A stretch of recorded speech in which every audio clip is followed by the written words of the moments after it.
Welcome to episode 5 of No Man's an Island, a podcast powered by Men's Therapy Hub. That's a directory of male therapists for male clients. And today marks the final day of our public launch week, during which we've spoken with Luke Ambler from Andy's Man Club, Mark Brooks from the Mankind Initiative, Ellen O'Donoghue from James's Place, 3 of the charities we're proud to donate 10% of our therapist subscriptions to. Last but by no means least, we're joined today by Dr. Luke Sullivan, co-director of Men's Minds Matter, a not-for-profit charity dedicated to suicide prevention and men's mental health. Men's Minds Matter is the 4th charity benefiting from our advocacy work, and we're delighted. Luke is here today. Hey, Luke. Hi. So, Luke, alongside your very important role with, I don't know if you call yourself MMM, Men's Minds Matter, you're a clinical psychologist with what is fair to say is a pretty long track record of supporting people in crisis intervention and acute distress. So you've helped shape some pretty innovative approaches over the years to tackling suicidal crises. We're going to get to those because those are really important. But the question that I always ask everybody to start with is, how did you end up in this space? Yeah, good question. I like it. How long have we got? About an hour. Yeah. I mean, it's so I'll try and sort of start from the beginning, really. I suppose as a clinical psychologist, particularly on the course that I trained on, Sullivan's, which is part of Canterbury Christchurch, we had a lot of reflective groups. For the whole 3 years, we're part of a reflective group meeting very regularly, once a week. And can you just, for those who don't know, what is a reflective group? Well, in that context, it was difficult to define. Some people thought that it should be professional. Some people thought that it should include some personal elements, and probably, I'd imagine, a bit of both within that context. But it's an opportunity to use psychodynamic psychotherapy in a group setting alongside the other trainees to maybe help process some of the work that we do, some of the challenges of doing the course, and the sort of high level of kind of academic kind of work that you have to do. It's pretty intense. So it was different things to different people, but for me, it was a bit personal, a bit professional. But anyway, as a clinical psychologist, it's always important to reflect on how we come to the point that we find ourselves. And I suppose suicide was part of my life as a kid growing up. There were people in my family who were suicidal, and would often I would often find myself comforting them late at night, 1 o'clock, 2 o'clock in the morning, as a young teenager, 13 years of age, just trying to kind of work out how I could support this important person in my life. Not knowing what was underneath it or what was going on. I haven't really spoken about that before, only with sort of close friends, but not publicly. I do have the consent of the person to kind of talk about it. And yeah, so it's quite a difficult time looking back. My brother would find sort of notes that were suicide notes, essentially, and he'd sort of find them and he'd hide them from me, but I'd be the one that would sort of wake up in the night and go and console the said person. We found out later the reasons why that had happened, and there was a series of events in their life that contributed to them being at the point where those thoughts were happening. And thankfully, they got through it and they're doing very well to this day. Yeah, I suppose that's my earliest experiences of sitting with somebody who was suicidal. Are we talking then about you recognizing even then that you had an innate ability or desire to want to, I think the modern parlance is hold space? I mean, I wouldn't necessarily say that I identified it at that time, no, but I suppose maybe it was sort of part of how I was organized in terms of, the support that maybe I thought was helpful at that time was probably a psychological kind of holding space for that person. Knowing at that time that maybe that's what it was. And yeah, I suppose I then went on to do an undergraduate psychology degree. I had no idea what clinical psychology was, but my dad said, "Why don't you become a clinical psychologist, son?" And like every good son and father relationship, I said, "Of course, Dad." And then I went off, and it took me about 10 years to work out kind of what I was doing in that space. At which point, I got on the training to become a clinical psychologist. I suppose all throughout that journey, before I became a clinical psychologist, and before a lot of people become a clinical psychologist, you do an undergraduate degree, you might do an MSc, some people do PhDs, and at that point, you might get onto the doctorate if you're lucky, or if you push hard enough to get to the point where they accept you on, which was kind of my journey, not being academically high achieving. I didn't get very good. I got reasonable grades at university, but I wouldn't say that I was academically high achieving at all. Quite the opposite. And most of the people that go onto that training are academically high achieving. Now, the reason why I mention this is it took me quite a long time to get onto the course. I was 30 by the time I got onto it, so towards the sort of older age group bracket of people that go onto that training. What had you been doing in the meantime? Lots of work on inpatient and crisis resolution teams. So both of those services being part of the acute care pathway in NHS mental health services. I spent a lot of time as a support worker, being part of inpatient teams, but also crisis resolution home treatment teams. And I probably spent about 6 years doing that work. Not as a psychologist, as a support worker. So sitting with people, just spending time with them, forming therapeutic relationships, doing practical stuff, taking them out and trying to support them through that point of crisis. And of course, within those services, that's where you'll find that population of people that are actively suicidal. So the crisis resolution teams are an alternative to hospital. Rather than putting people into hospital and detaining them and having a locked door, what we can do is we can see them at home, and we can support them intensely, i.e. we can see them once a day, twice a day, 3 times a day, whatever's necessary, in order to provide them with enough support that hopefully helps them navigate through that crisis period, which people say on average statistically would last around 4 to 6 weeks. So it kind of would be about the average time that people would spend with a team, and at which point they'd go back to their lives without the presence of hopefully the suicidal thoughts that they maybe had before. So then when I just dovetailing slightly, while I was also doing that support work, I also did this project for South London and Maudsley NHS Foundation Trust. And the project was looking at men's mental health in the London Borough of Southwark, as a support worker at the time, but also a psychology graduate. And this was a research project going out and looking at what services there were for men.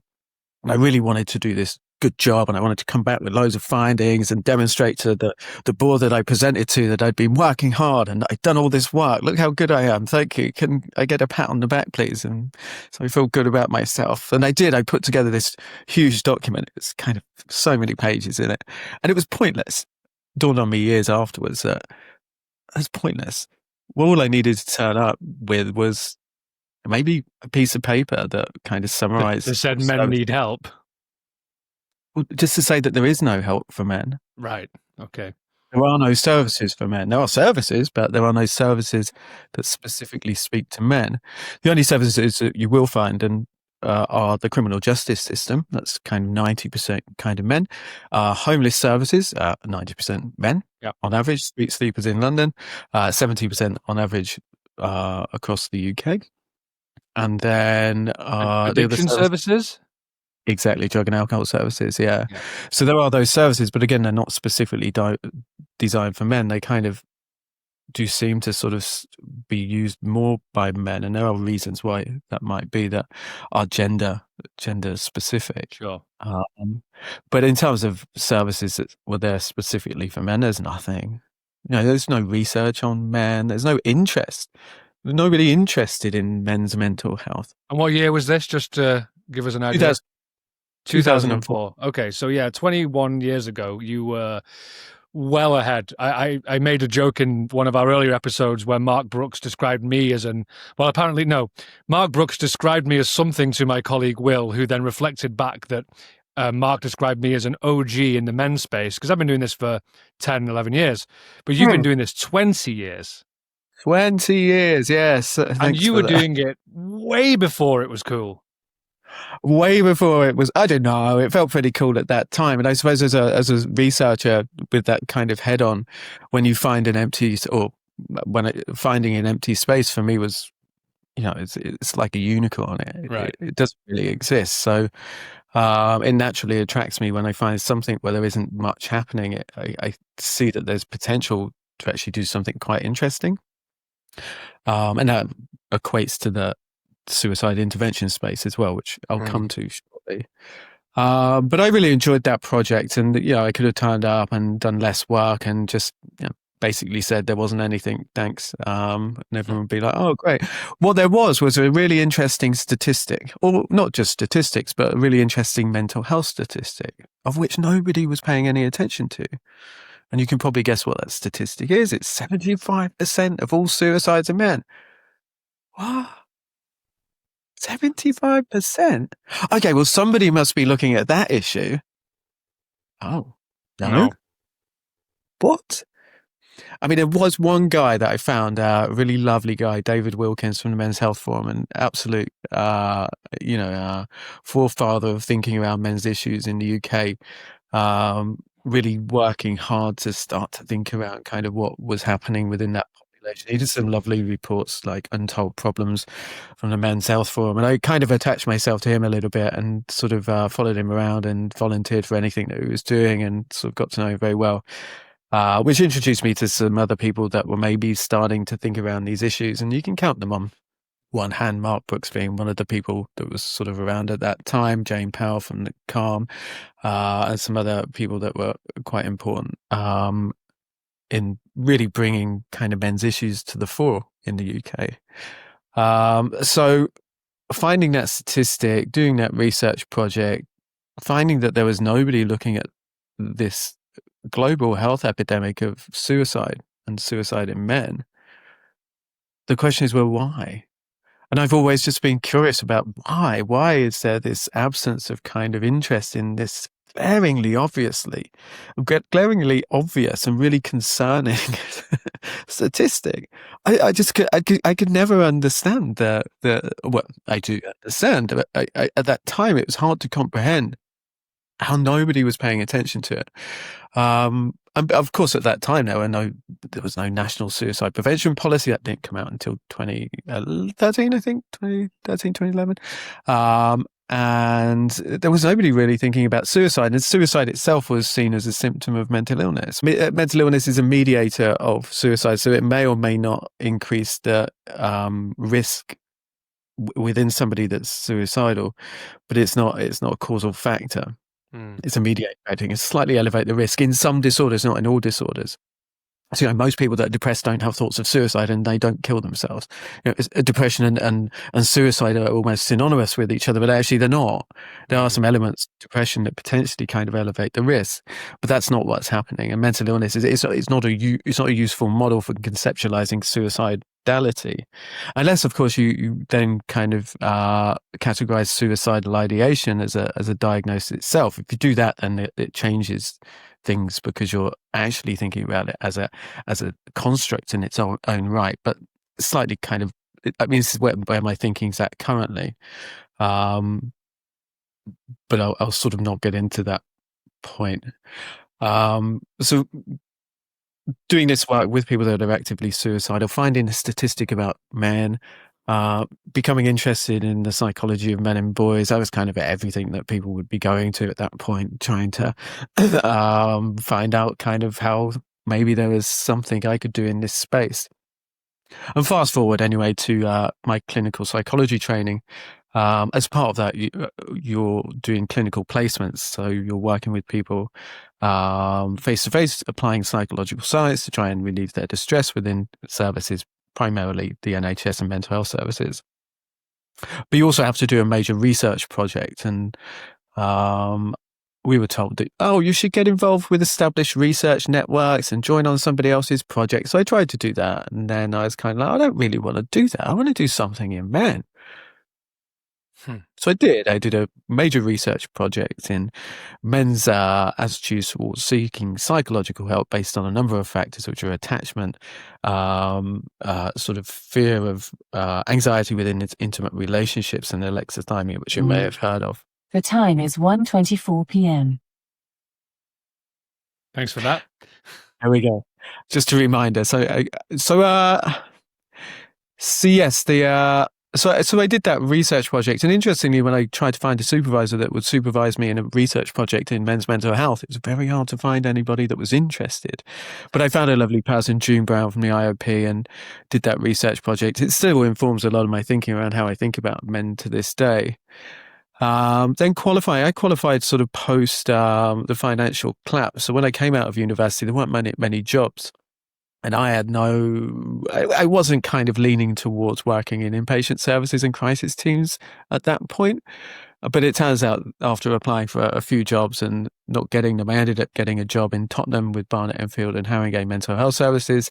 It was inpatient and crisis resolution home treatment teams as a band 7, so doing lots of psychological face-to-face work 5 days a week. And I took it.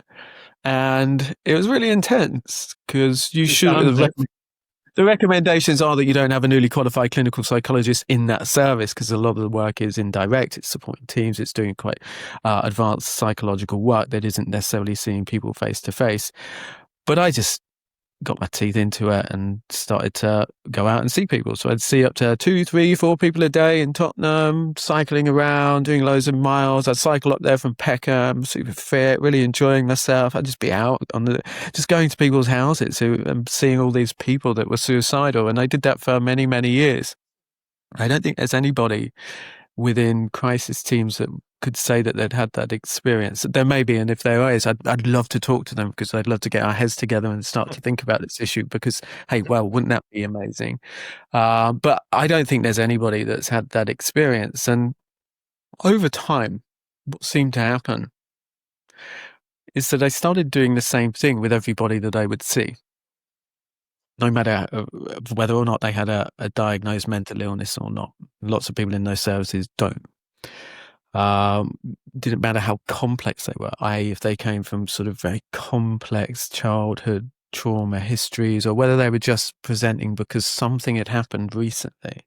It didn't matter whether they were old or young. It didn't matter what ethnicity they came from. It didn't matter whether they were a man or a woman. That what seemed to happen every time that I started to, or over time as I was working with people that were actively suicidal, I was doing the same work. I was doing the same interventions, and I was bringing in these models to understand the problem that seemed to point towards suicide being a distinct problem in its own right. It's not a symptom of something else. It's a distinct problem. It has its own features. So if you end up doing the same thing with the same people because they seem to present with the similar psychological underlying kind of problems, you've got a problem that has distinct features. Yeah. So when I'm doing this work, I'm going, okay, this is interesting. I think there's maybe an intervention here that I'm crafting that seems to be kind of an intervention that is working for these people. Oh, why don't I start to think about that? So around about 2016, Men's Minds Matter was kind of sort of sat there, was doing some consultancy work. We'd been kind of really visible up until 2013, until Google changed its search criteria. And we weren't very visible. And I wasn't sure whether or not I'd continue with it. But then it dawned on me, I was kind of like, okay, this is interesting. 78% of all suicides don't come, the people of all suicides haven't come into contact with a home treatment team. Only 22% of people that are suicidal will ever come into contact with a home treatment team. So 78% of people that wouldn't get that support. Now, if they're in those teams, they won't see a psychologist. And they're certainly not going to see me because I'm just part of one home treatment team. But if I've got an intervention that works, actually, or if I think that there's an intervention here that I can develop that could work, why don't we think about how Men's Minds Matter could develop that intervention? So I just went away and put myself in a hole, spent about 4 years just focused on this issue, trying to work out the psychological theories and ideas and interventions, evidence-based practices that would kind of underpin an intervention that define the mechanisms that led to suicidal thinking, planning, and intent. And we did that. I did that. I say we, because I did it with our co-director, Nigel Sanderson, who's our lived experience lead. He tried to end his life in 2017. Around about 2018, 2019, he came into Men's Minds Matter. And he co-facilitated the model with me. So the model that we developed, I spent 2 years doing it in terms of creating a general idea about what it looked like. And then Nigel came in and told his lived experience, and then I'd feed the model into his experience, and we'd test out whether or not that seemed to kind of capture what was going on for him. And then in 2021, we launched it. And was this your psychological entrapment model?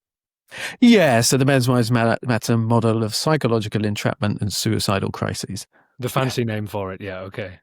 Yeah. PESCAM, we call it. So Okay. told a nice abbreviation always works. And of course, yeah, and of course, that's going to be a huge thing that we don't have enough time to get into the full detail of. One of the things that we're hoping to do with this podcast, of course, we are male oriented. We are hopefully trying to encourage more men into therapy and more men into being therapists, but also to try to uncover what sort of interventions and strategies are working to engage men. So what is it specifically about your psychological entrapment model that is actually working, as you see it, to keep men in the system, if that's the way to describe it? I would design a model to keep men in a system. I suppose the coming into a sort of therapy kind of endeavor is a personal choice, and it has to be the right time for the person. If they're looking to engage in psychological work, you've got to be a willing participant coming to that if you're going to get the best out of it. The question is, what do we need to do in order to provide men with a good enough experience of therapy that they're going to want to keep coming? Right. And what are the factors at the moment that seem like barriers to men seeking help, not just psychological help, but seeking help across the board? I mean, you look at the rates of help seeking in general health, they're lower in men than they are in women. If you look at them in mental health services, same. If you look at them in psychological therapy services, men don't seem to be accessing them as much. I suppose we're not going to engage men in those services if we just sit around and wait for them to come. And you're going to have to maybe go out and do some work to kind of, encourage them gently. Yeah, to make it more attractive, to allay some of the fears that people might have when they sort of enter into kind of services like this. And those fears can be different for different people. So, for example, I live in Peckham, and within Peckham, there's I forgot what the project was called, Cares of Life project, run by a psychiatrist called Delia Lajade. I actually applied for a job with them when I first moved to London. And that job was about trying to build better relationships with the Black and Afro-Caribbean community within Peckham, because there are young Black men particularly are more likely to be detained under the Mental Health Act than white Caucasian men. So there's a lot of fears among the Black community about kind of mental health services and what they can do to people, i.e. they can detain them against their will and lock them up until they decide to let them go. I mean, hence you pushing back against the word system that I used a moment ago, because that actually... Yeah, I mean, there's some issues with this. I mean, the Mental Health Act itself is, it's an act of law. It's the only act of law that we have where you can detain somebody against their will when they haven't done anything wrong. It's a very, very incredible power. Probably at the moment we don't have an alternative. There are some interesting alternatives that are being played around with, but I think all of sort of Western countries, they all have a similar system to be able to do that. So there are things that there are reasons why that's in place, which we're not going to talk about here. But I suppose it's how do you engage people in accessing something that might be helpful. So if somebody felt that they needed to bake a cake, I'm not going to say, hey, come over to my psychological therapy services and we'll do some psychological therapy, because that's not going to end up with a cake, is it? But if you're actively suicidal, what are the things that are going to help you? okay, well, here are the services, and actually, do you know about them? Are you aware of them? And do you know how to access them? And I suppose with any kind of service, you need to kind of market it and let people know that it exists. But the NHS doesn't really do that. A lot of people don't even know that crisis resolution teams exist. They only find out at the point where they need it. So people don't have the awareness. So I think if you have awareness about where to seek help and what services are available, and the thing about services is we have a limited menu. There are only a number of services that exist within the NHS that are there to support people who are struggling and in crisis. That's the acute care pathway. Generally, psychiatric liaison, usually accessed through A&E services. It's crisis resolution home treatment teams, and it's inpatient services. And there's kind of holding services. The interventions there are mainly medical. You might find some psychological intervention, but you're not going to find a huge amount. And that's what we have. There are charities out there, helplines, and people find different helplines useful. So for the Samaritans, it's a listening helpline. They're not going to give you practical advice and tips. It could be quite frustrating for some people. If they want to be told, hey, oh, you're suicidal, oh, you need to do X, Y, and Z. Samaritans don't do that. They're a listening service, and that in itself is a really powerful intervention. Other helplines like Calm, they do offer advice. They do kind of see people more than once or talk to people more than once, and they will guide people and tell people what to do. I think the 111 number is a really good number that people can call if they're in crisis, because unless it's an emergency, they can also then guide you through what's available. In terms of how do you engage men, I mean, my research was around men's attitudes towards help seeking for psychological therapy. Psychological therapy itself it's a face-to-face intervention. So you're sat opposite somebody. It's quite intense. The Terrifying for a lot of guys.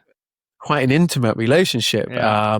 Which is why I included a measure of intimacy, fear of intimacy in my research, because I thought that was probably a factor that made it a little less palatable to men.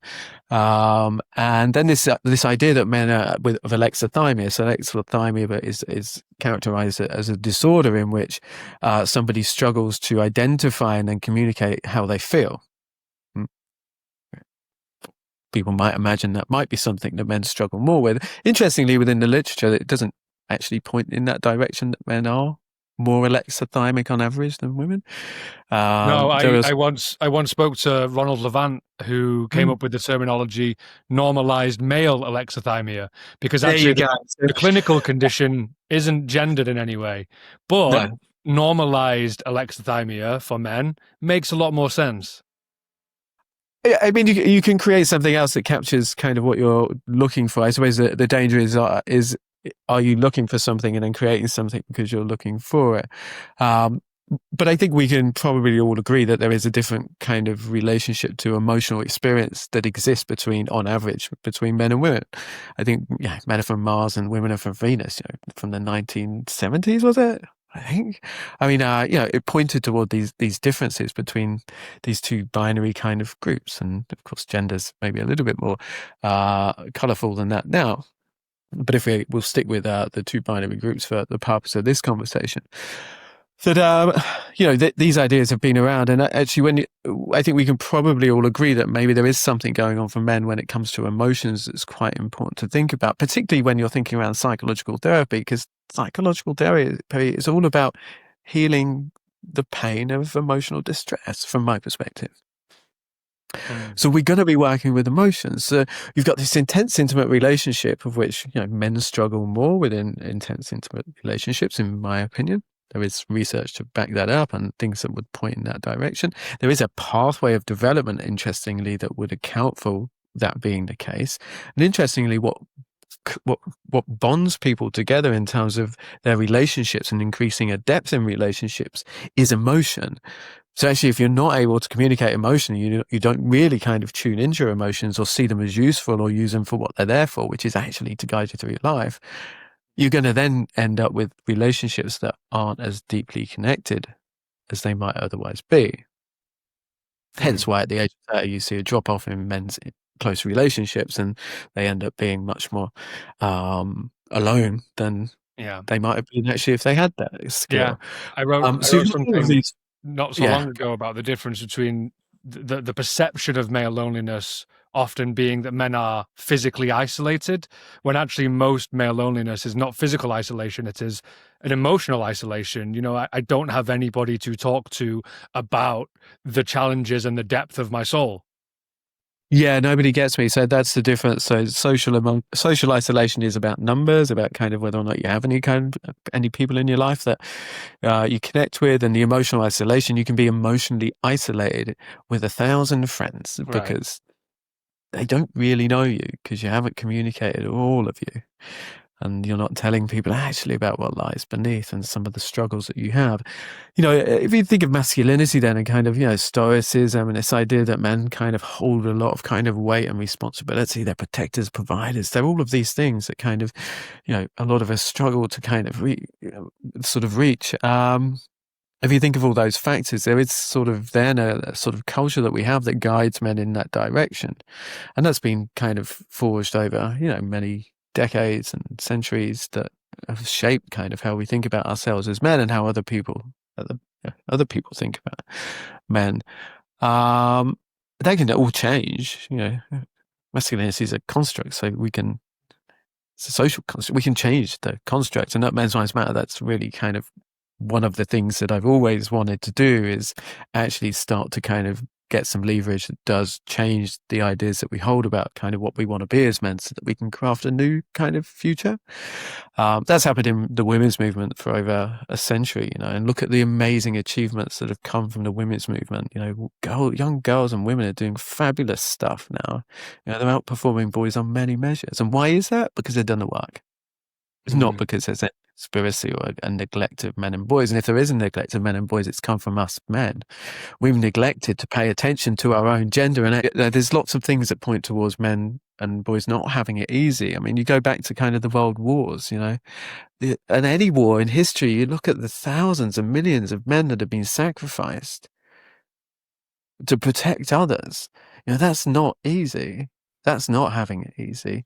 I mean, we could get into emotion and why men struggle to kind of with their emotions. I mean, you go back to World War II and the awfulness that occurred there. People just shut it down. They didn't want to talk about it. They didn't have anything that could help them if they did talk about it. So it got repressed. It got shut down because it was too painful. And then that has this transgenerational handing down of that challenge of actually going near your emotions, because actually if we go near them, that's going to bring up some really, really, really challenging stuff. And particularly if you don't have any interventions that can help you. Of course, psychological interventions weren't around during that time. I mean, there's so many things that point towards so many challenges that men and boys have had. And, you know, I'm not playing a little violin, you know. I know the challenges that women have had because they write about and they think about and they've thought about it since the 19th century. You know, they've been thinking around the inequalities and barriers that they have to kind of accessing kind of equal opportunities. And it's such a lovely movement that began with kind of the suffragettes and the right to vote. Interestingly, working class men didn't have the right to vote either at that time. You know, again, power and privilege, you think about that. People of color didn't have the right to vote. But then after that, it became about addressing vocational and academic and vocational opportunities, you know, and they've done that. Amazing things changed in the 80s for women, and interestingly, some other things changed during that time, which I won't talk about now, but we'll be putting out some information on that in due course. But they've done the work. This is a century of work that has led to kind of changes for women and girls, and good on them. Well done. We go back to our conversation. I say that, I came across these statistics that men seem to die earlier of all major illnesses and injuries. Even in the womb before birth, they're more likely to die. And 75% more of suicides are men. Oh, when did you find that statistic? 2004. Okay, who is paying attention? Nobody. Yeah. Okay, well, 20 years and you expect kind of, this is the beginning of kind of the work that's required to elevate men and boys, you know, not bring women and girls down, to actually learn from that movement. I see a lot of this on Instagram and X, and people that are pissed about boys being let down and they're being left behind. And yeah, we didn't do the work. And wouldn't it be lovely? Can I push back a little bit against that? Because Hey, yeah, please. I agree in principle with what you're saying, that we as men haven't done that work traditionally.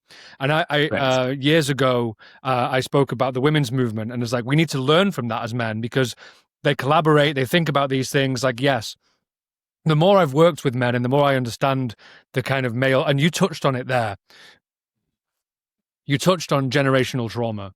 We don't talk about male generational trauma.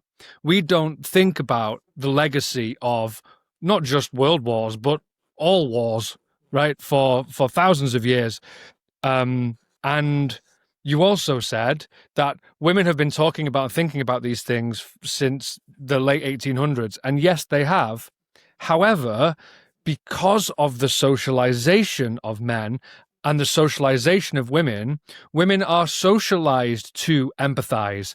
Women are socialized into compassion. We are not socialized as men into those realms, into those spaces.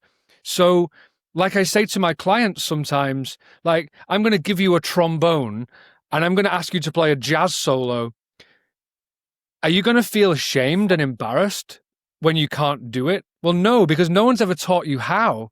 So we need to take away the shame. And I fear that sometimes we can get into a victim blaming space to say, men, it's the same with men. You need to talk more. How, when, where, about what, to who? Like, and if I do, I get shamed and laughed at because they're insecure. So I do agree in principle, but I passionately feel like we are teetering on victim blaming men for not being able to do something that we haven't been taught how to do.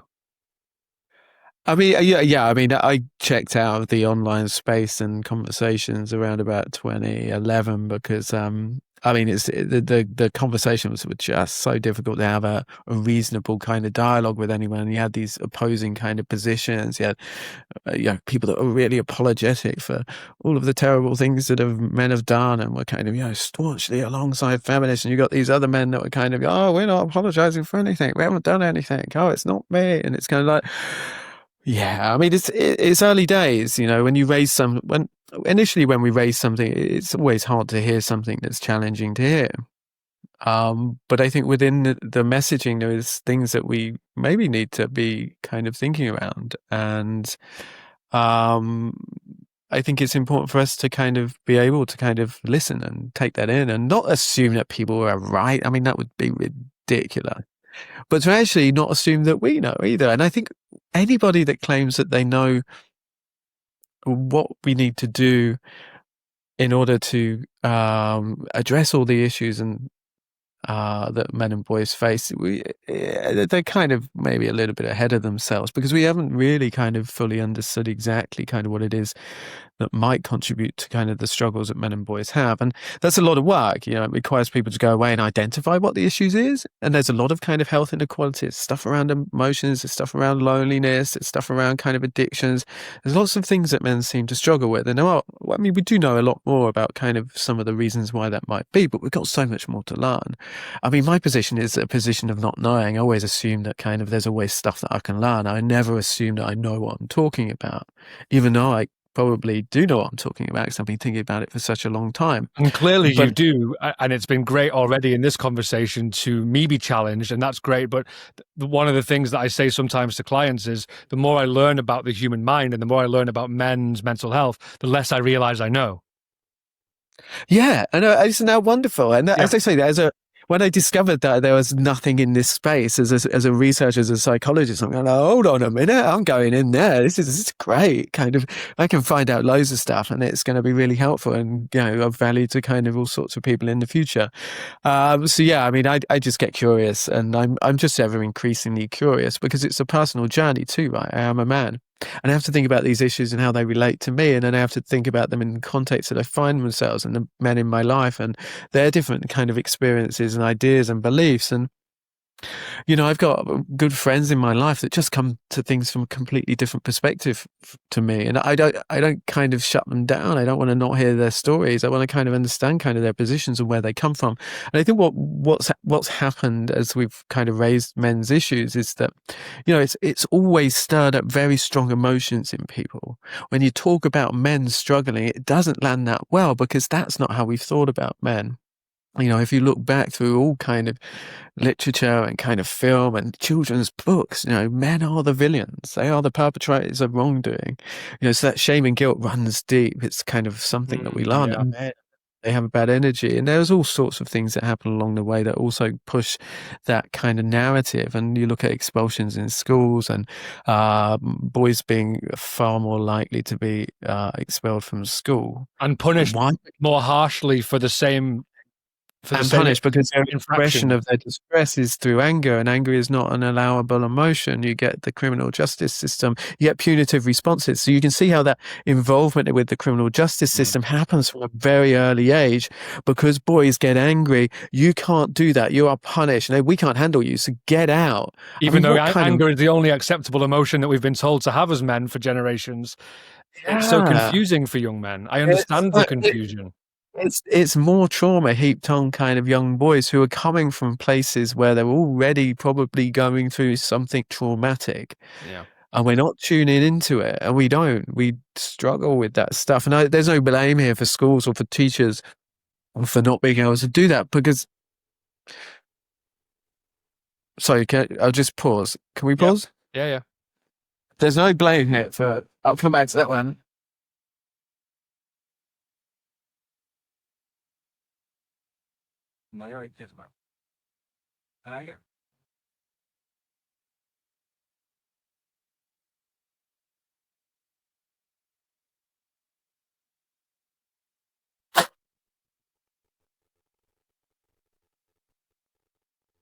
Okay, so yeah, there's no blame here for teachers because they're managing difficult situations, and angry young boys are pretty intimidating.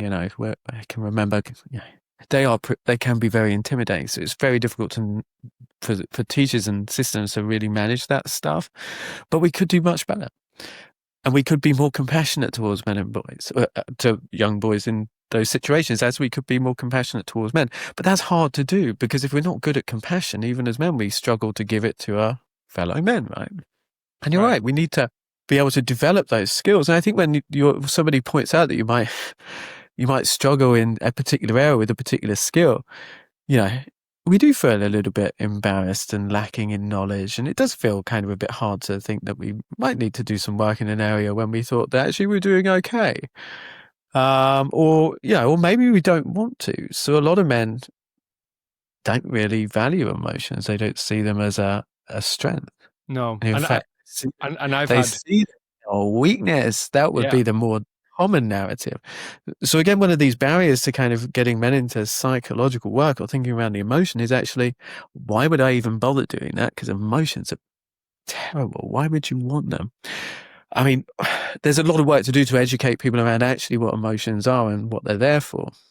And essentially, I mentioned earlier, emotions are there to guide you through life. They're what bring it, the experience of life. Without emotion, you're numb. Emotions are our life force, literally. They're the thing that bring meaning to life. And in fact, we were guided by our emotions for 270,000 years before we got complex language. We were dependent on our emotions to help us navigate through life. They're incredibly important and incredibly powerful. But if you don't know how to use them, they can be life-threatening. Yeah. And as you've alluded to, they can be shame-inducing if we use them, quote, incorrectly, or we don't know how to express them, or I say this, whether they're 15-year-old clients or 50-year-old CEOs of big business that I've worked with, and they say, well, I should be able to do this. Should be able, how? Should be able to do what? You can't do something if you haven't been trained how to do it. And actually, exactly, my belief in is what my original business was empath, which was about empathy in men, right? And the whole point was this realization of, And we don't just have to start meeting men and boys with empathy. We also have to teach them empathy. But you can't learn how somebody else feels. You can't learn to feel how somebody else feels unless you understand how you feel. Because empathy is about understanding how somebody else feels. But if you don't have access to that same feeling in you, that's an impossible task. So yeah, I mean, it's a really interesting one. It's quite a perverse thing in terms of, when people kind of say, "Hey, man, person in my life, I need you to be more empathic towards me. yeah, Why can't you give me the emotional support that I need?" It's like, did you not get the memo? yeah, I'm I actually don't know how to do that. hear this. You might actually maybe look towards me to be really good at it. Yeah. But we can be better. I mean, this isn't to say women are very good at sort of knowing what emotions are, where they come from, how you should use them, and what to do with them when they arrive. Women, really struggle with emotions too. And then if you look, why?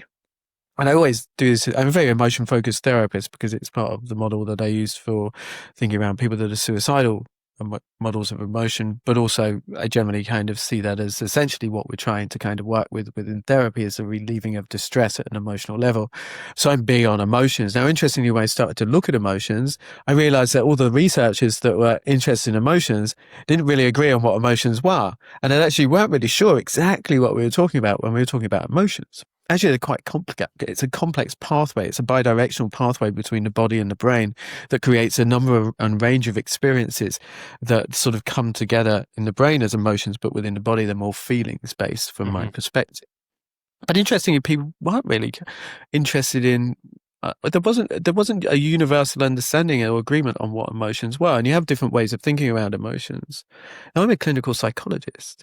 Now you look back on my training, and you get training on emotions. Like, what?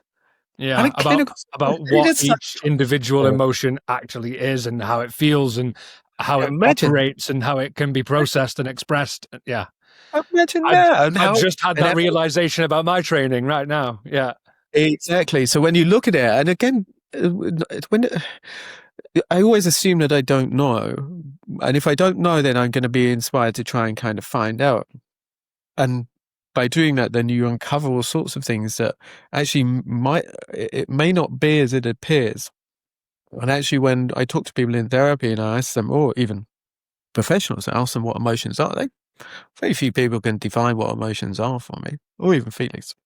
I use them interchangeably sometimes, but there is a distinction between the two.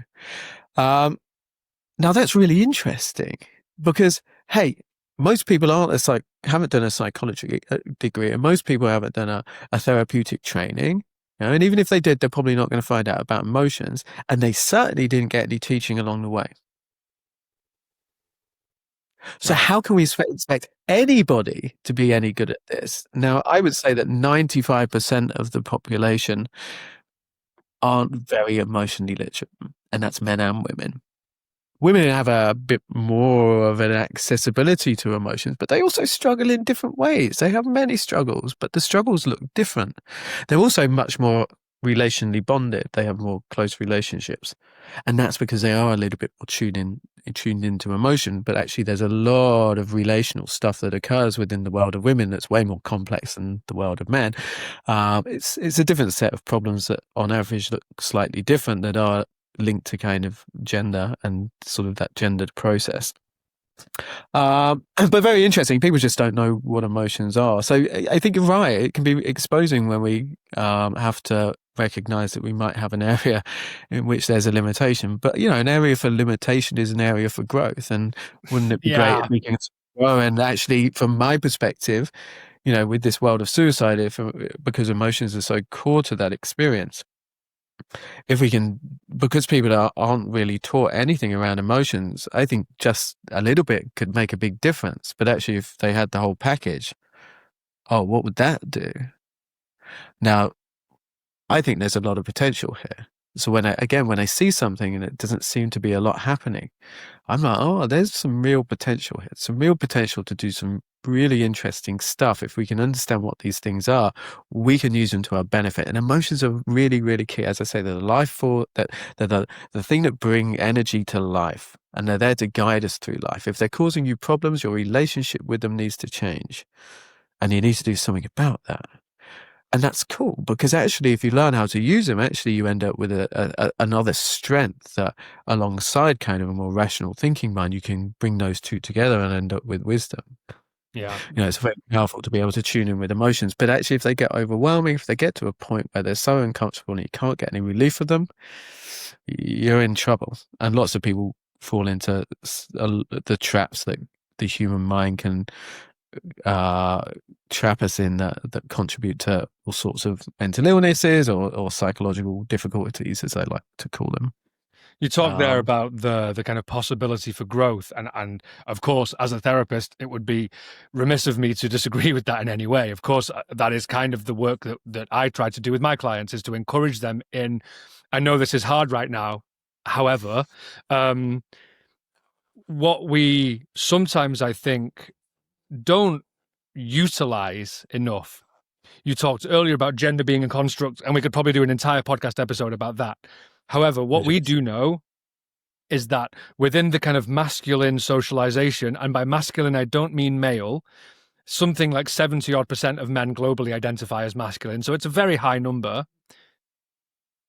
In the masculine construct, or in the masculine ideal, are these amazing traits of strength, bravery, courage. And I've made the joke with multiple people, like clients and in my mental health workshops, to say, you would feel more willing and able to run into a burning building than you would to sit down with a professional and speak openly about your pain and your struggles. So how can we harness, this is the question I want to ask you, how can we harness the amazing traits that we have been socialized into of bravery, courage, strength, being assertive, to say, well, the single bravest thing you'll ever do as a man is put your hand up and say you need help. The strength and conviction it takes to even come to a first therapy session. At the end of my introductory sessions with my clients, I say, well done for making it this far. Most men don't.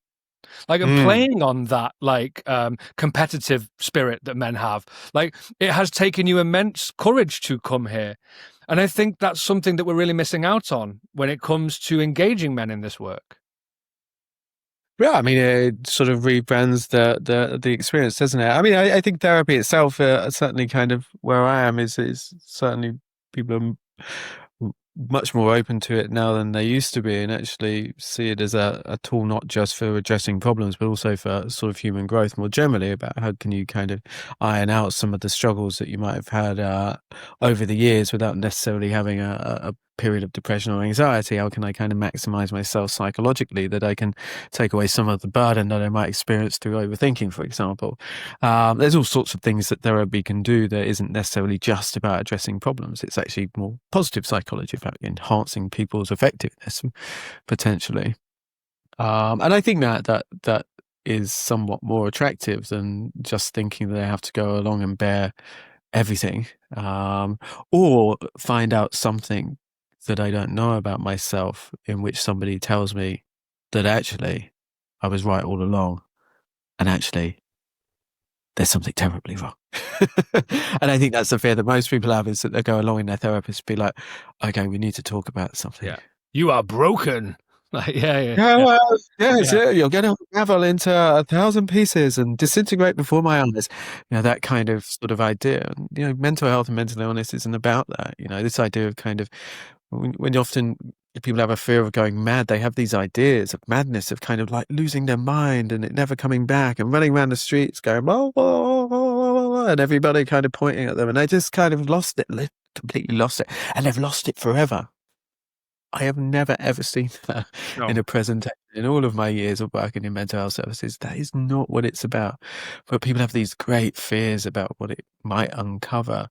And generally, in my experience, that actually you're not going to find out anything hugely, you're not going to find anything that's going to lead you to unraveling, I don't think. Maybe It's highly short term there will be some dip in mood and some dip in I mean, in your yeah, expressions of yourself day to day. You're low energy, but that is short term because that's the work happening. correct. And there's some unconscious stuff that you'll find out along the way that will come out through sort of more extended therapy. But generally, people have a good sense of the things that have happened in their life. And, it's not going to lead to any kind of, it can be hard, yes, and it can be challenging. And actually, the work of therapy, it will involve going near things that you might not want to go near. But most people would have an idea about what those things are. So yes, it can be hard and people can struggle, and actually there may be a period of things getting worse before they get better. But in terms of the overall benefits, I think if you're looking to embark on that journey and open to doing the work and feel that it's the right time, you're going to take something beneficial from it. Hopefully, if you have a therapist that is able to kind of support you on that journey. Unfortunately, therapy is an unregulated industry in the UK, so I can't vouch for all therapists. But yeah, I think so check your accrediting bodies and things before you. Well, that's why a men's therapy hub, everybody who is listed is registered or accredited with a body who has an ethical code and mandates supervision, because I think that's really important. And for those who don't know what supervision is, I, as a therapist, for at least 90 minutes every month, have to go and speak to a man older and wiser than me who's been doing the work for a lot longer than me. And I can check myself and say, hey, I did this. Was that okay? Or this client made me feel things and I didn't know what to do with them. And that's vital to me. And I fucking love supervision. I look forward to it every month.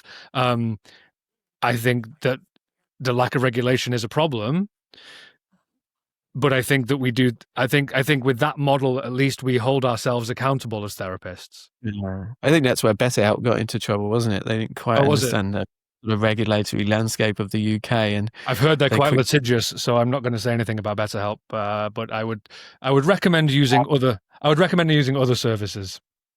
I mean, I don't know. I'm not going to. I'm just going to point out kind of what seemed to be the case. Anyway, but yes, it's tricky, and I understand that struggle because it is tricky. Kind of, I know the landscape, and actually, I find the landscape tricky to navigate. So if you don't understand the landscape, actually, gosh, wow, it's really hard.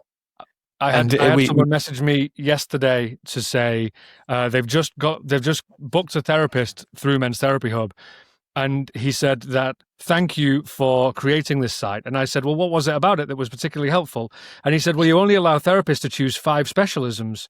You go on the main other, you've got 25, 30, 40 things that you specialize in. And it's like, well, that's not specializing.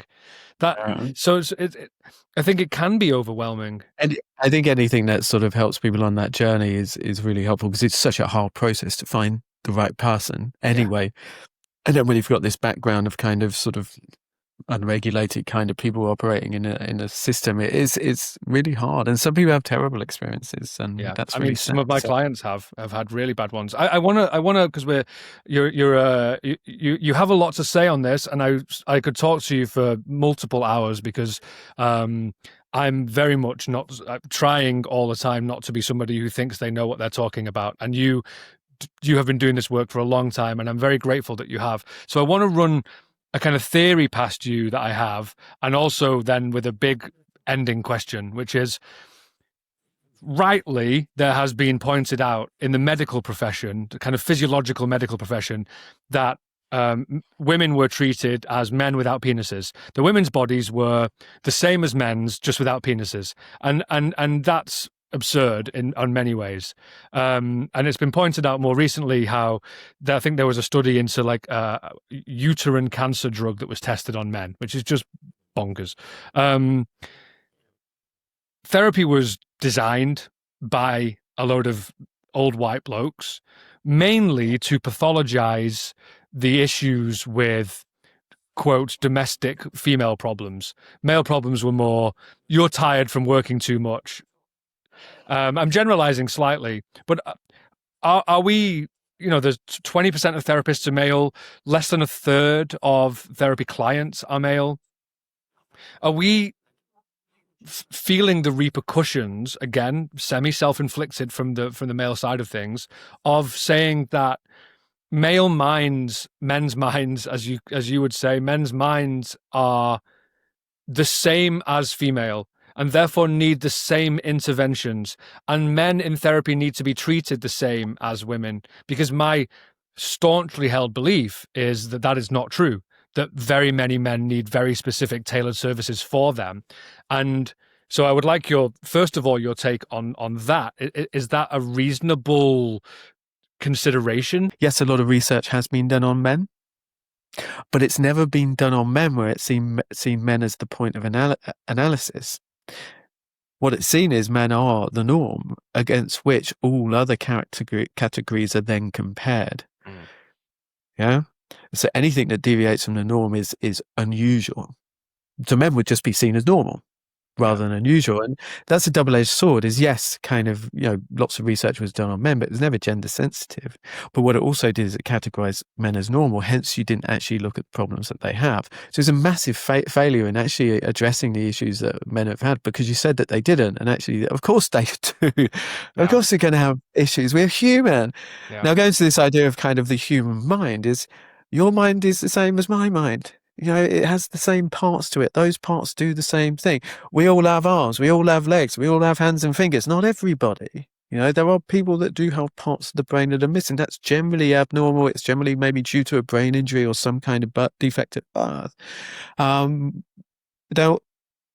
generally, we all have the same machinery. We all have the same hardware.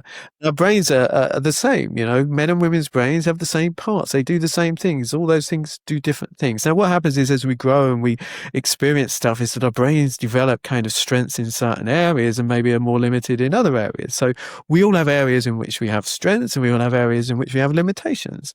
And that's due to kind of what we feed into the system and how it grows over time. The socialization model. Basically, could be socialized. Yes. So in terms of how we develop, a sort of developmental kind of psychological approach to thinking about human beings. So yes, that may involve socialization, but it could involve other factors. So maybe there's some traumas that happen along the way that aren't necessarily social. They could be something different. But lots of things happen along the way. The things that we hear, the things that we see, the things that we smell, the things that we touch, the things that get into us that we then embody. We are the product of our experience, and we continue to experience things as we get older. But generally, the brain is developing a lot until the age of 26, when we become adults. Not 18, 26. So we all have the same parts. Now, if you then think about what that means in terms of psychological interventions, is that the interventions for men and women should be pretty much the same. You don't need new interventions necessarily. So our model, the Men's Minds Matter model of psychological entrapment and suicidal crises, it is not a gender-sensitive model. It can be applied to women as easily and as effectively as it can to men. What we have at Men's Minds Matter is a platform that speaks to men. And that platform is about engaging men. It's about providing something for men, because there wasn't anything. Okay, well, let's put something in there. And our platform is about specifically talking to men in suicidal crises at this point in time. We're going to do some other things in the future, which are very exciting. But at this point in time, that's our focus. That's what we want to do, and that's what we want to try and help with in terms of the problem. We're not at a point where the rates are coming down yet, and we're not at a point where we have an intervention that we can say, hey, we can offer that to you. Yeah. So we've got to build it and create it and put it out there. And when we do, we're not going to confine it just to men. We're going to make it available to women. Now, in terms of your point about kind of the needs of men, is that because the experiences are different, that on average, because of gender, what you seem to end up with is a set of strengths and limitations that maybe you can spot that on average there may be sort of differences that kind of you can observe because of gender. They're gender sensitive issues. Yeah. And there's often an overlap, etc. So some men struggle on average more with identifying emotions than women do. There'll be a lot of women that also struggle with that. Like bell curves, they kind of cross over. So there is a set of experiences that then kind of lead to a position in which you might then observe something that needs to be thought about. And I suppose what we're thinking about in terms of accessing services is that what we often see is men don't access them until the point of crisis. So therefore, we want to try and move upstream and try and bring them in sooner. And that actually, there may be more apprehension or some other barriers that exist that make it more difficult to engage men. And when I think about it, it's about psychological therapy. It's about engaging men in psychological therapies. Okay, well, what are those barriers and what might be creating those barriers? And if I understand that, then I can come up with some ways that I can say, actually, I think this would be helpful in working with men and retaining them in therapy. Which is the crux of it for me. It's how to retain them, how to keep them once you've got them, because I think the Zach Seidler research showed 50% of men drop out after about 2-3 sessions. Do they? Not in my therapy. Well, mine neither. And I don't want to keep people for my own personal gain either. It's about kind of help. It's about seeing that there's a potential use for therapy in people's lives, and actually, if they come along, how can I give somebody a good experience of therapy? And there's a few things that I find a lot of my caseload is men, obviously, not through choice, but just because men seem to want to come to me. So I think having a male therapist is often an attractive option, and also one or a therapist that specialize or identifies as having an interest in the issues that men and boys face. I think that helps people. That's really helpful from what I hear now. And actually, the female therapists who I work with that specialize in this area, they're saying that actually their caseloads there's a lot of demand. That when you put it out there in that way, actually people are like, oh, I feel safe coming to you because you're saying actually you're not a foe. You're not you're not a woman who sees me as a bad object. You're not somebody who sees me as toxic. You don't see me as a terrible human being. And I think that that word toxic masculinity, what a load of fucking bollocks that is. Sorry. No, I agree. I mean, come on. What's the other one? Mansplaining and there's another. Manspreading, man-keeping is the new one. Any ways to shame men for being male. Oh my goodness. I mean, and it is shaming. I do have a story that I won't tell here that I think during the Harvey Weinstein times, obviously the things that he did were absolutely atrocious and it's terrible stuff. But I think that kind of sort of experience for men was really kind of overwhelming. And I remember somebody saying to me that they felt that they were a virus. We felt hearing stuff and the way that and they were being spoken about at a conference around men's issues is that they internalized this idea that they themselves were a virus because of the narrative that was so strong. We've got to be really careful with these narratives. So I agree with you. They're very divisive. They create distance and they push people away and they don't bring people in. And actually, they're misguided. They're often kind of missing the point. And, it's taking a piss in a way that for somebody who can manage that, fine. But lots of people are very sensitive and will feel very strong emotions about their identity as men based on all these issues that are suddenly being brought up about kind of not maybe things that they've done, but that have been done by their fellow men. And I think that shame runs deep, potentially. Well, it's the bell hooks model. It's the bell hooks this is about what has been done to men as boys. And we as an entire culture and society should take responsibility for that. But that's not what's happening. I'm being blamed for Harvey Weinstein. I'm being blamed for, the murder statistics. I've never murdered anyone, Yeah, I suppose we're not. But because we are men, we identify with kind of the bad things that men do. And when it says men, it does include us. And in a way, we all have the capacity to get things wrong, and we all have the capacity to potentially kind of do harm. Most people don't choose that path, but lots of people do. And there are some things that happen in this world that are perpetrated by men that are horrendous stuff, and that's hard to think about, and we have to think about that. And when I think about it, there may be things that I also need to think about myself and my part of the things that have happened in my life that are relevant here, and that can be really hard. It can be really hard, and we don't necessarily want to go there, so we kind of push it back.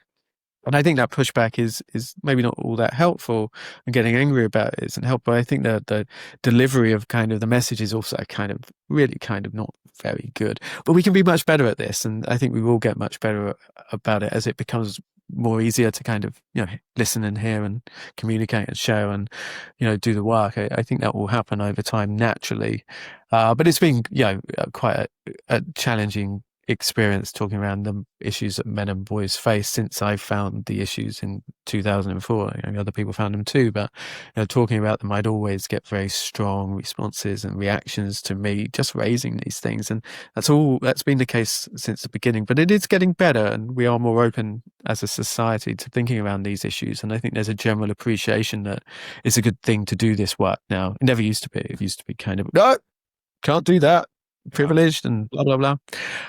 So yes, the intervention that we have, it's we all have the same brains, but we have different experiences, and there are things that you need to do differently. Now, lots of people say that you shouldn't get into emotional work with men. I'm like, what are you talking about? Of course you should, but you don't do it at the beginning. No. You're often talking in different ways. It comes farther down the line. Softly. What you can't. It's again that thing. I'm going to talk to you about emotions. No, I don't know anything about emotions. How do you feel first session? Like what?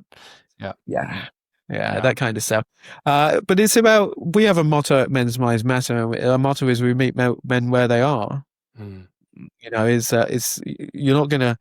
can't just go in and just do what you would do ad hoc with groups of people that are kind of really struggling with high anxiety about coming along to what they don't know they're coming along to, or have fears about what might happen. Is you got to meet people where they are, and in order to do that, you've got to try and tune into the experiences of men and boys and understand what they are. And if you understand that, then you can come to men in a way where you provide the right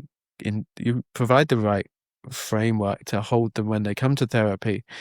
And that may involve, for example, being a bit more directive. I often find that I'm needing to be a bit more directive and a little bit more vocal. I got so much pushback against that on my course when I was like, that was so obvious to me. Yeah, to provide a little bit more structure. And there's lots of women that also I work with that also need that, but more on average, that's generally kind of something that I do a lot more of. And over time, what I then end up with is a little bit, is that people kind of feel that they're getting something, which I think is important for lots of men.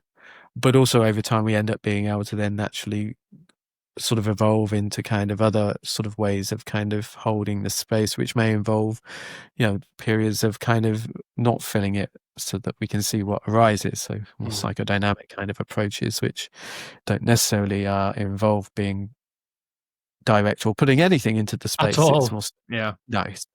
I think to understand the difference between the models is important, but I also think there's a responsibility to be a reflexive and flexible kind of therapist, and to meet men where they are. If they're not at the point of coming to therapy, then what do we do? Okay, well, we need to kind of maybe help people understand kind of other places where they can access help, and there's other things that are helpful for, if you're feeling as though you're struggling, talking to a friend and learning how to do that and be more effective at that. Going to a group and feeling, not feeling pressure to speak, but just being there.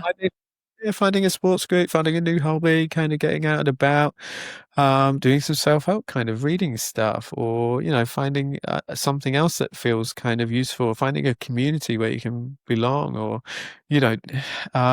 there's other things that are helpful, and there's other sort of charitable services where people can access help and support that don't involve kind of going into sort of formal NHS pathways. So it's about finding something that's right for you. And, it may or may not be psychological therapy, but from my perspective as a clinical psychologist, I obviously embody this idea that it's helpful for people if they are struggling with distress. And interestingly, I think it can be helpful in addressing suicide. So that's where my brain's at the moment, is how do we use psychological evidence-based theory and practices to bring down that rate of suicide. And I've been doing that for a long time. And I'm really glad that you have. And that is why I forgot to ask Mark Brooks, and I'm sad. But I've asked each of my guests so far this question, which is, the last question is going to be, I give you the keys to the vault. So you have unlimited funds. What would be the one thing that you would do with all of that money that would create the biggest change in terms of everything we've been talking about how to engage men, how to keep men, how to reduce the suicide statistics, how to reduce the alcoholism, the addiction, the violence, the homeless, everything? what would be the biggest and most obvious and biggest, most impactful thing? Oh gosh, yeah. I suppose we asked this question at Men's Minds Matter on our away weekend, which was last weekend, about okay, what do we want to do if we, if we had the money and we had enough to do all the things that we wanted to do, what would we do? And we already know what that is. The thing about Men's Minds Matter is that I've gone away and I've thought about what seems to contribute to this problem of suicidality, and learned from other people who have done that too.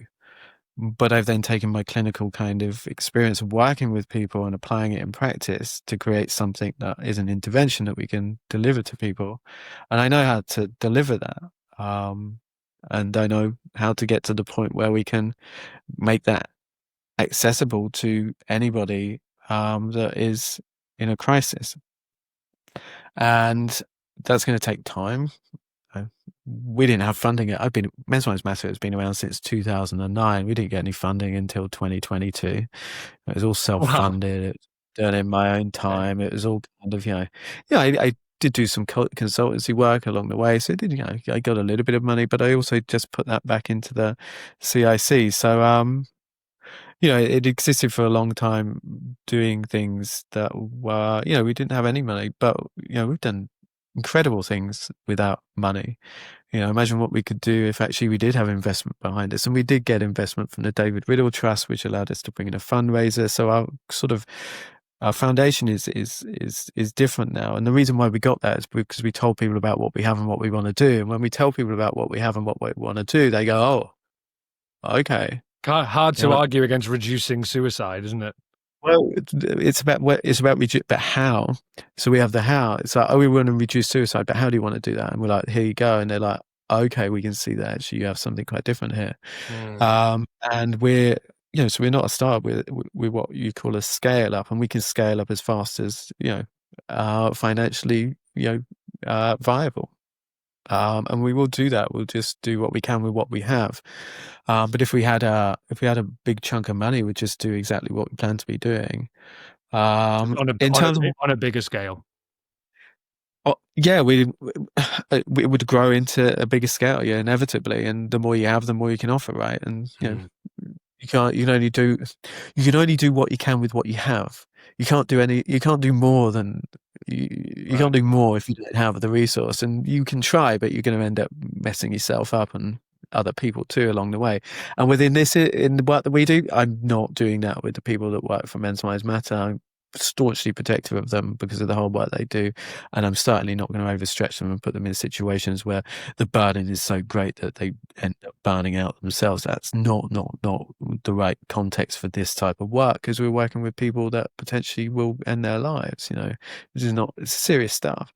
So what we do the same things in terms of what would make the biggest difference from my perspective and from what I hear from people is this wealth gap. Is that this wealth gap that exists within Western society is pushing people further and further into struggling at the foundational levels of being able to live within the means that they have, that doesn't leave them scratching around trying to put food on the table or pay their bills, or it doesn't take everything out of them, and it doesn't transfer that wealth into the rich. And there's a lot of people that are talking about this at the moment, is that the wealthier seem to be getting much wealthier, but actually everybody else seems to be getting much poorer. And the more that I learn about economics is actually that's how it works at the moment. And at some point, something's going to break. Now, the reason why I say that is in terms of suicidality is actually we know that financial stresses and burdens and overstretch and overreach are a big contributing factor to why people might end their lives. It's one thing that we do have a link, a very strong link between the two. Yeah, if you talked about the financial crash earlier, and the rates of unemployment around the country, the rates of male suicide tracked almost identically. Yeah. So if you could actually kind of redistribute wealth in a way where actually kind of the majority are able to kind of have kind of buffers around them financially. So if something goes wrong, they don't lose their house, they don't lose their family, they don't lose everything. Having things that protect people's assets in ways where they're not taken away in an instant. It's a shocking world that we live in, and it's get it. I think Gary Stevenson talks about this quite eloquently about how he sees this as probably the number one problem that the UK faces, and if it doesn't get addressed, then we're in trouble. So, but of course, you can't tax the very wealthy. And when he says about the very wealthy, he's talking about the billionaires. The people with the actual privileged ones. Yeah. Look at how much a billion is. And you're like, what the? How much is that? You need that money. That's an absolute crock of bollocks. But it's a strange world we live in, and the people that have the money and are wealthy, they don't want to give it up. Well, no, and this is one of the things that frustrates me is there's so many really wealthy men out there. And there are so many men's mental health charities that are struggling financially. And, we're giving 10% of our pittance on Men's Therapy Hub away because to us, the advocacy is the most important thing. It's like we are all a group of men who are saying that men's groups like yours need support. But where are the millionaires and billionaires saying, do you know what, Luke? Here's £1 million. Go and do your shit. Do you know what they're not doing is they're not working with people that are actively suicidal. I'll tell you that. Well, they're surrounding themselves by people who are fine. Yeah, they might be building some rockets or kind of playing around with kind of something else. It's such a shame that things are organised that way. But the caring industries and working in the NHS and our public service workers, they've been stripped of kind of sort of a lot of their wealth over the years because of kind of this financial collapse and the freeze on pay. It means that kind of they've just got less and less and less, and you give people less and less and less. There's less to put into the economy, less people are spending, businesses do worse, and what we end up with is these people just squirreling it away. Kind of, I don't know. I mean, some people do good with it, but you don't need that. And then other people completely burnt out at the other end. Yeah, and which is why I say within Men's Minds Matter, we're not going to do it unless we're resourced to do it. I'm not stepping into this space. I've done it for a long time without sort of receiving anything. It was self-funded. We didn't kind of have any money coming in. We've got some money now, and we'll spend that money. And we're not going to squirrel the money away either in our charity. We're going to spend it, and we're going to do. I don't know. I wouldn't know anything about that, but I think the Tin Men know a little bit about it. The Tin Men knows a lot about it. But anyway, I'm aware of the landscape, and I suppose that I think one of the problems there is that actually, in order to use it, you've got to know how to use it, and we know how to use it. I can use the money, I can spend the money, and I've got a kind of whole kind of range of things that kind of I know we can build, and it's all linked. It's all being created because we've got a model that allows us to create it. So that model's just been so important to our identity and where we're going to go. And we can get there, but we do need kind of the backing to do it. The more we get, the better. So if there are some wealthy folk out there that want to kind of hear about what we do, we're more than happy to come and talk to people. How do they find you? You can find us Men's Minds Matter, www.mensmindsmatter.org. Just ping us a message through that website, or you can find me, I'm sure, Dr. Luke Sullivan somewhere. We got a bit of a hard to find. Well, I don't like to kind of put myself out there too much. I think this is a second podcast I've done. So, but I will be talking a little bit more and coming back to being more visible after disappearing in 2011 because it felt a bit too kind of divisive out there. No, I'm more than happy to start talking around this stuff too, because I think we've got a strong message and a sort of moderate kind of position to that. And a quite thoughtful, considered position based on kind of sort of having been around this work for so long. There's lots of things that I think about, or I was thinking about 10 years ago that are probably, the current kind of sort of buzz within the sort of general population around issues and thoughts and ideas. So we have a good voice and we have a story to tell. But yeah, so it's not too difficult to find me, I'm sure, or to find Men's Minds Matter. So yeah, we'll be doing it anyway.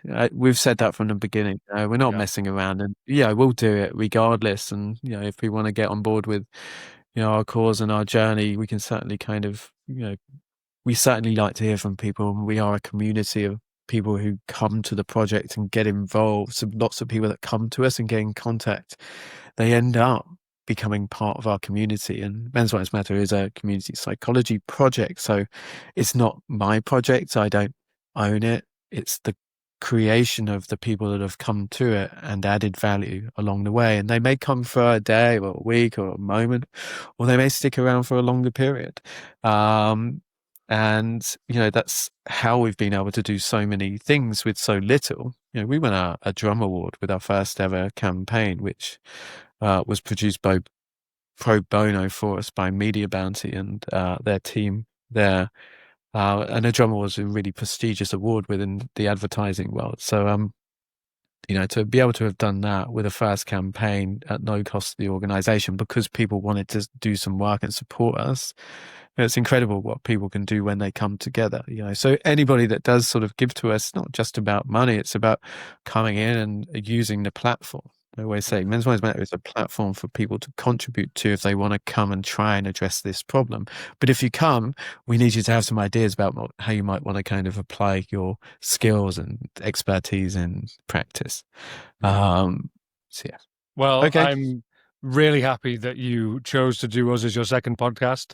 I'm even more happy that you've been doing this work for so long because you clearly, very clearly have a lot to talk about. You are 15-minute answers if I don't cut you off. Like, it's amazing. Like, your mind is full of so much knowledge, and I really hope that you will consider sharing it more because I've learned a lot from speaking to you. I know people listening to this will. And I'm really proud that Men's Therapy Hub in a very small way can support, the keys to the vault. The more men's minds matter, because it sounds like it's vital that you get more money and you can do more across the community. So thank you, Luke. Thank you for coming on. And I will hopefully speak to you again at some point in the future. Thanks for listening to No Man's an Island. If you enjoyed this, please share, like, and subscribe so more people can join in the conversation. This podcast is powered by Men's Therapy Hub, where you'll find more resources, support, and a directory of male therapists for male clients. Don't forget to follow our Instagram and TikTok at Men's Therapy Hub. The music is by the Swedish artist Reindeer, spelled Raindear. Thanks for joining us. See you next time.